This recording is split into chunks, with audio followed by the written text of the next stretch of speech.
Welcome back, and we're going to begin right now by reading the text and getting right into the study of Hosea. خب خوش بازگشتید، خوش آمدید. میخوایم برگردیم و ادامه بدیم به ادامه کتاب هوشع. So let's read chapter 1, verse 1. کلام خداوند که در ایام عزیا و یوتام و آحاز و حزقیا پادشاهان یهودا و در ایام یربعام پسر یوآش پادشاه اسرائیل بر هوشع پسر بیری نازل شد. So this verse gives us very little information about the man Hosea. خب این آیه اطلاعات خیلی کمی در رابطه با این مرد هوشع به ما میبخشه. We don't know his hometown. شهر هوشع رو نمیدونیم اهل کجاست. We don't know if he's educated. نمیدونیم که آیا تحصیل کرده است. We don't know his economic situation. We don't know how he was raised. از لحاظ اقتصادی نمیدونیم در چه وضعیتیه، آیا فقیر، ثروتمنده. We know his father's name. نام پدر او رو میدونیم. But his father's name, we know nothing about his father. ولی اسم پدری رو میدونیم که در رابطه با این پدر چیزی نمیدونیم. What we do know is that God calls him to be a prophet. آنچه که در این آیه ما میدونیم این هست که خدا او را خواند تا نبی باشه. Look at that first phrase. It says, the word of the Lord came to Hosea. به این آیه اگر که نگاه بکنید اینطور میگه کلام خداوند بر هوشع نازل شد. It is a popular way that God, though it's a popular way the Old Testament talks about prophetic authority. این شکل عمومی هست که عهد عتیق در رابطه با کتب یا جملات و متن‌های نبوتی صحبت میکنه. So if you were to look at the book of Micah, the book of Joel, the book of Ezekiel, there's a lot in chapter 1 verse 1 where that phrase, the word of the Lord came to, is used. اگر به کتب نبوتی دیگه میکا، یوئیل، حزقیال نگاه بکنید و خیلی کتب نبوتی دیگه در باب 1 آیه 1 این جمله مشابه رو میبینید، کلام خداوند که بر اون شخص که نام برده میشه نازل شد. Generally, that phrase is talking about the message, the word of God. But in Hosea's case, it's not just the words, but it's also the experiences that Hosea has that is tied to the authority of God. در اغلب مواقع وقتی که این اتفاق میفته کلام خدا بر نبی نازل میشه، اما در کتاب هوشع به صورت خاص فقط کلام خدا بر هوشع نمیاد، بلکه تجربیاتی که هوشع با اونها روبرو میشه هم به همین شکل دارای اقتدار هست و ما میبینیم که چطور خدا از طریق تجربیات این نبی سخن میگه. You see this in verse 2. این رو در آیه 2 میبینیم. When the Lord spoke through Hosea, he says, go take for yourself. So it's the word of the Lord coming to Hosea, but the word is go get married, and then the experience itself becomes part of the message. به عنوان مثال در باب 1 آیه 2 کلام خدا میفرماید چون خداوند به واسطه هوشع سخن گفتن آغاز کرد به او فرمود برو و زنی فاحشه اختیار کن. بنابراین فقط این نیست که خدا با هوشع صحبت میکنه، وقتی سخن آغاز میکنه میگه برو و با این زن روسپی فاحشه ازدواج کن و بعد تجربیات این ازدواج دارای اقتداری میشه که خدا از طریق اونها سخن میگه. You know, God does some unusual things with prophets. خدا با انبیا کارهای غیر معمولی میکرد. Isaiah, Ezekiel have some very unusual experiences as part of their prophet's job. به عنوان نبی به اشعیا، به حزقیال که نگاه میکنیم میبینیم تجربیات غیر معمولی رو روبرو میشدن و تجربه میکردن به عنوان قسمتی از کار اونها به عنوان یک نبی. Hosea is going to be in that category where his experience plays an important role in the message itself. هوشع در همین دسته قرار خواهد گرفت و میبینیم که چطور تجربیات غیر معمول و غیر عادیه که هوشع با اونها روبرو میشه با ما سخن. Hosea's name means God has helped. هوشع، نام هوشع به این معناست: خداوند یاری میکند، خداوند کمک میکند. In this story, God helps Hosea get married. و توی این داستان ما ببینیم خدا به این هوشع کمک کرد که ازدواج کنه. But I think if you read the story, you almost think that Hosea says, look, I don't want you to help me get married anymore because it was such a difficult situation. ولی اگر داستان کتاب هوشع رو مطالعه بکنید، فکر میکنم که میتونیم این رو بشنویم که هوشع به خدا بگه خدایا مرسی که کمک کردی که ازدواج کنم، ولی میشه دیگه کمک نکنی در این زمینه. این کمک افتضاحی بود. And so then in this verse, Hosea lists two sets of kings. در این باب 1 آیه 1 که مطالعه کردیم، دو دسته پادشاهان رو هوشع نام میبره. Again, this is why we spent so much time in the first section, or first session. It's so tempting when you're reading these verses, you just look at, oh, that's a list of kings, and to ignore them and move on. But really, they become an important part of how to understand and read the book. به خاطر این هست که ما جلسه گذشته رو به شکل کامل زمان زیادی رو صرف کردیم و در رابطه با روند تاریخی صحبت کردیم، چرا که خیلی وسوسه میشیم که کتابی مثل کتاب هوشع رو مطالعه کنیم و خیلی سریع آنچه رو که اینجا اتفاق میفته به خودمون مرتبط کنیم و ببینیم معنا و مفهوم اون امروز برای ما چیست.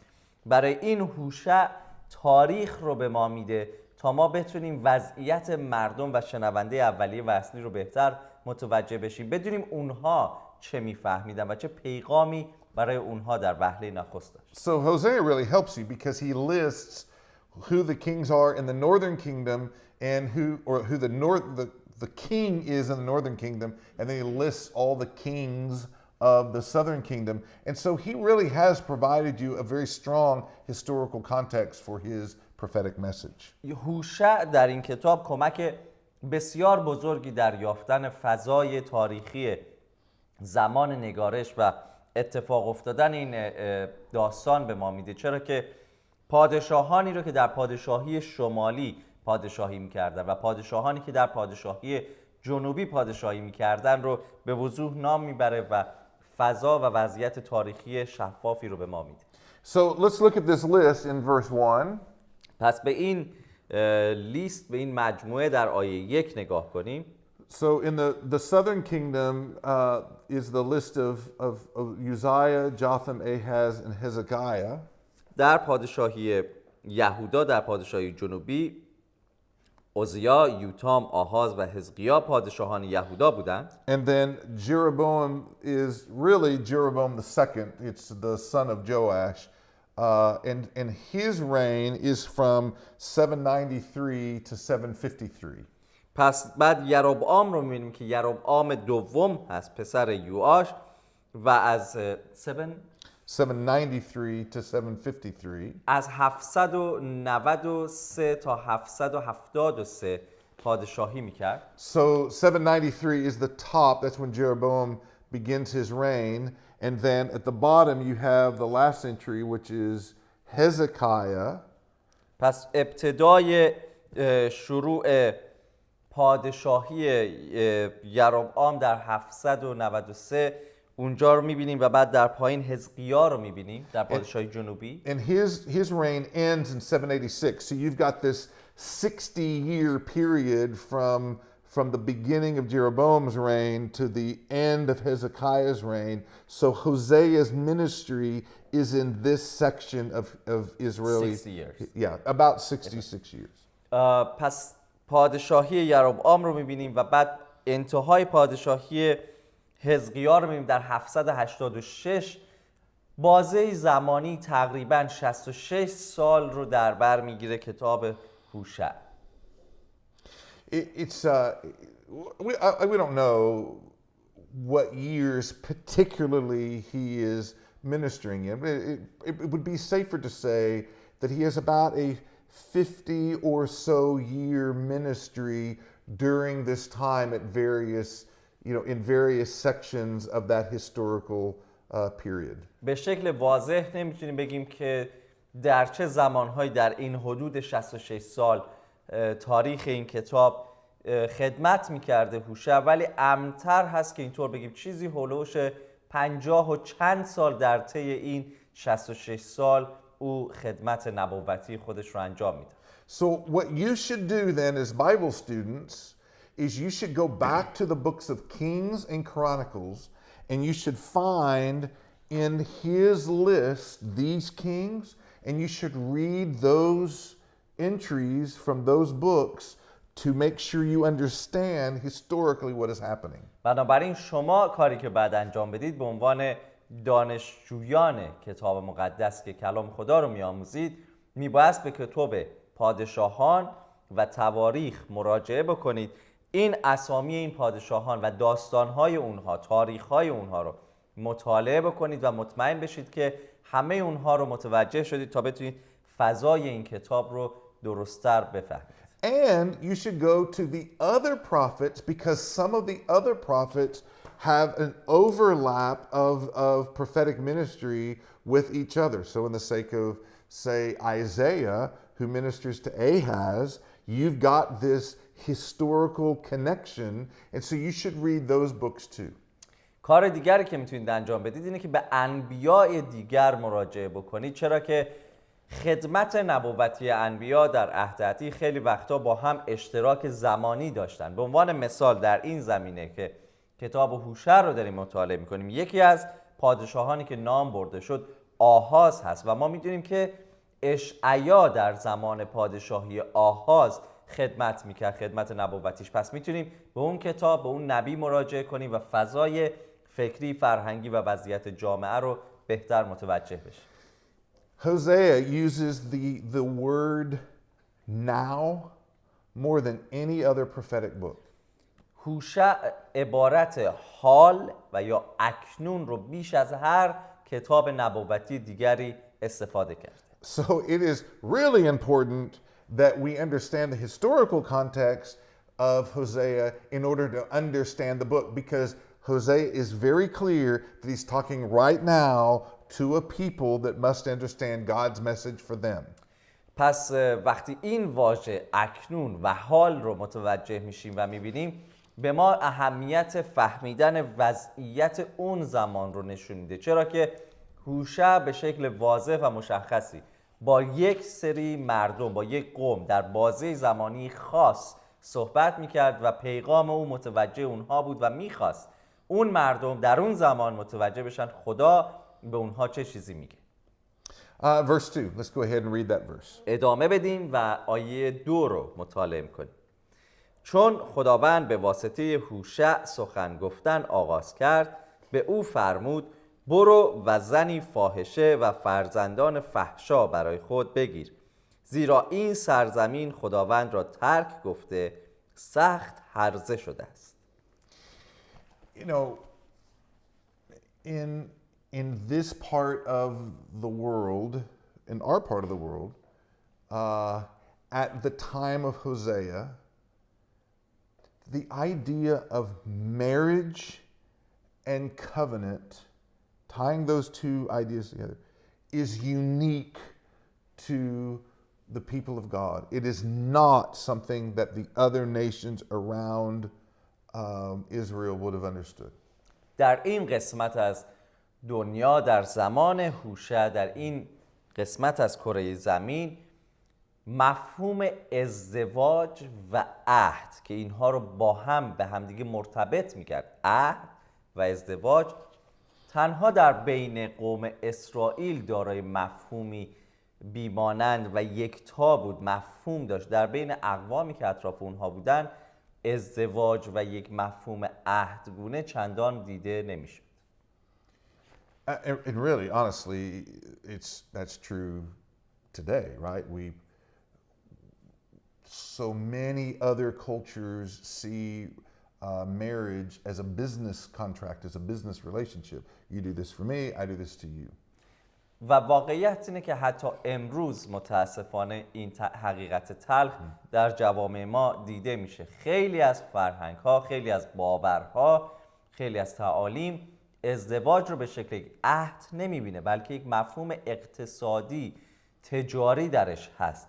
تو این کار رو برای من بکن، در قبال اون من این کار رو برای تو میکنم. مثل یک قرارداد هست. And so the Bible teaches that a husband and wife relationship is a picture of how God wants to relate to his people.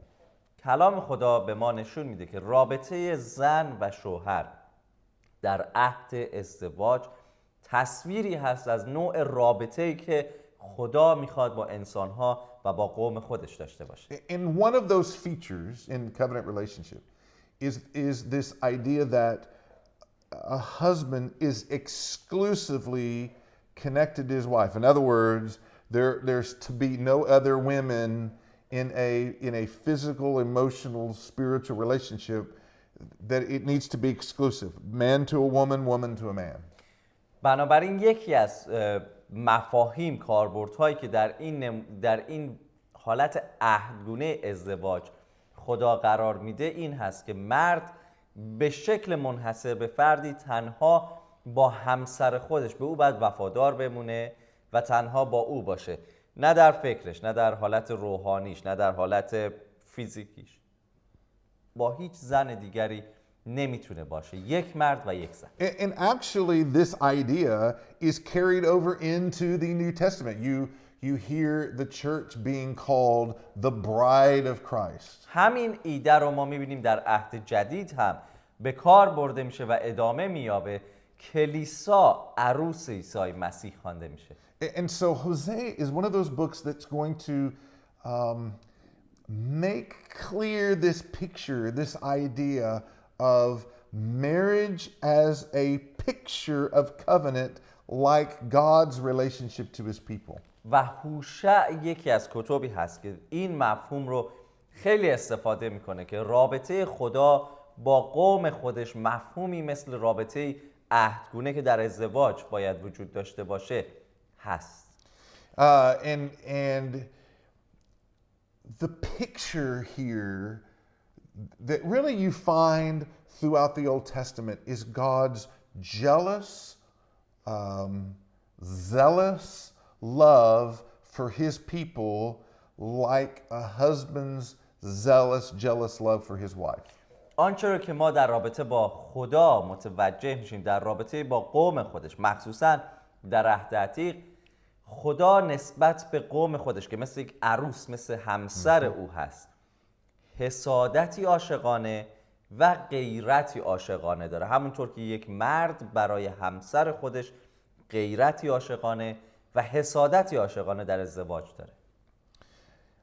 You get this in Numbers chapter 25, you get this in Deuteronomy chapter 6, this idea that God is in a covenant relationship with people like a marriage, and so he doesn't want them to have marriage-like relationships with other gods, just like in my marriage, I don't want my wife to have a marriage kind of relationship with another man. این رو در اعداد باب 24 در تثنیه باب 6 ما میبینیم که خدا همین حالت حسادت رو نسبت به قوم خودش داره و نمیخواد قوم او همون رابطه‌ای که با او دارن رو با دیگر خدایان داشته باشن و مصداق این هست که من هرگز نمیتونم متصور بشم و دوست ندارم همسر من رابطه‌ای زناشویی که در ازدواج با من داره با هیچ مرد دیگری داشته باشه. I think in your culture, this is a very strong idea. You're not even comfortable with women, shaking hands or touching other men, even if it's an innocent type of engagement. Your culture has into its system built-in protections so that the husband and wife relationship remains exclusive. در فرهنگ ما اتفاقاً این مفهوم خیلی قوی‌تر هست. حتی در فرهنگ ما زن و مرد غریبه با هم دست نمیدن، ارتباط لمسی بینشون ایجاد نمیشه و این به نظر من اینطور هست که عاملی پیشگیرنده هست از اینکه روابط بین یک مرد و یک زن غریبه از حالت گفتگو به حالت لمسی حتی بخواد انتقال پیدا بکنه. Well, Israel, the people of God, their culture is very similar to yours. So when God tells Hosea to marry a prostitute, a woman of adultery, the person that reads this or hears this for the first time, it is such a shock. فرهنگ اسرائیل خیلی نزدیک به فرهنگ ما ایرانی ها هست. مشرق زمین فرهنگ ها خیلی نزدیک به هم هستن و در زمان هوشع وقتی شنونده اولیه نخستین پیغامی رو که خدا به هوشع میده، میگه و برو و زنی فاحشه، زنی که روسبی هست، روسبیگری میکنه، برای خود بگیر. وقتی شنونده این رو میشنید شوکه میشد، جا میخورد که چرا خدا چنین چیزی رو از هوشع میخواد. We don't know. The word there he uses in verse 2 is adulterous wife. That's just a woman that is unfaithful. Is she an actual prostitute? We don't exactly know for sure. I don't know that it matters. The point is that her reputation is a reputation of a woman who has been with other men. It's very comfortable with her to not be in a faithful relationship. واقعیت اینه که لغت و واژه‌ای که اینجا استفاده شده برای زن فاحشه، ما نمیتونیم، مطمئن نیستیم که بگیم این زنی هست که شغلش روسبیگری هست و یا زنی هست که نسبت به همسر خودش وفادار نبوده، خیانت کرده و به هر حال هر کدوم از این دو اگر در این لغت و در این واژه معنا پیدا بکنه، اعتبار و شهرت این زن در جامعه به عنوان زنی بود که تونسته بود با مردی بجز مرد خودش رابطه برقرار کنه. Read verse 3 for us. آیه 3 رو میخونم. پس او رفت و گومر دختر دبلایم را به زنی گرفت و او آبستن شده پسری برایش بزاد. The way we as Americans select our wives is a little bit different than your culture. Your culture is more of a reflection of the Old Testament culture where parents or authority in your lives have a greater role in choosing husband and wife, choosing a husband and wife.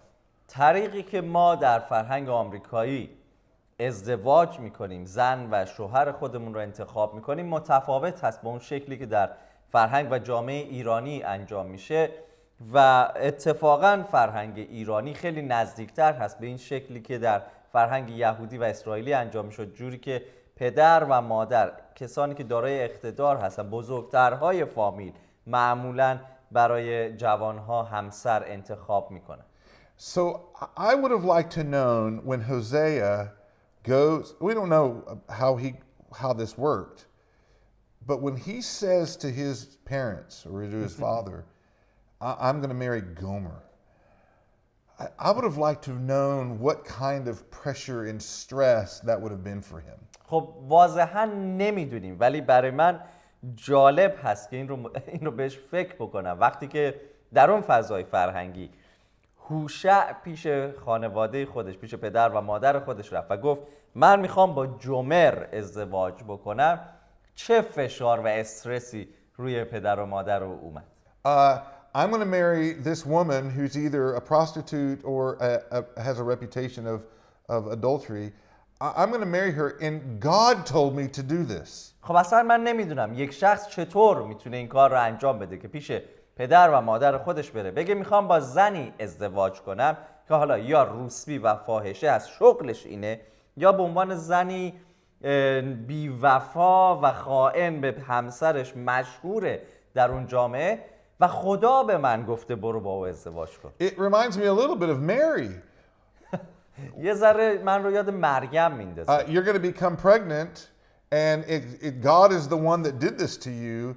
How does she explain this to Joseph and to her parents? وقتی که فرشته به مریم گفت آبستن خواهی شد و خدا این کار رو با تو انجام میده، حالا نمیدونم تو چطور میخوای در این فرهنگ جامعه به یوسف و اطرافیان این رو توضیح بدی که من اشتباه و خیانت نکردم، خدا این کار رو کرده. So the very beginning of Hosea, we see this story beginning of Hosea asking a woman to be his wife that's of this kind of reputation, so that the picture of God's relationship with his people can be very clear and a part of the prophetic process. در همین ابتدایی ترین آیات کتاب هوشع ما میبینیم خدا از هوشع میخواد با زنی ازدواج کنه که شهرت او به عنوان زنی بیوفا، خائن و کسی که خیانت میکنه به مرد خودش معروف هست و در این فضا، در این تصویر شکلی از رابطه خدا با قوم خودش در حالت زبان نبوتی دیده میشه. And so when we return to the next session, we're going to begin that session by kind of a creative, imaginary conversation between God and Hosea as Hosea begins to process this really hard and unusual command from God.